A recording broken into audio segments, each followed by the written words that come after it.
مهدی دماغ تو عمل کرده. معلومه قشنگ شده. خیلی بد عمل کرده دکتر. نه تو خوبی با اون دماغت، حسودیت میشه نه؟ پتیاره من دماغم هخامنشی، به چیه تو حسودی کنم؟ آره نگاه.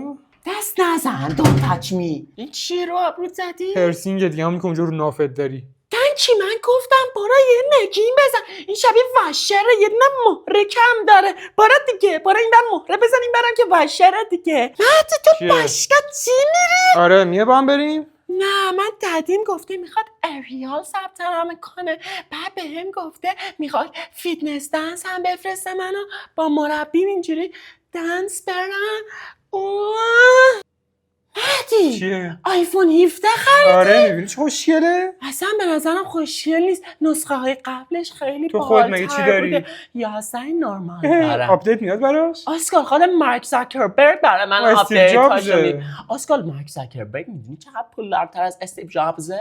اون با من در ارتباطه، پیوی به هم دایرکت میده. با 11 نورمال.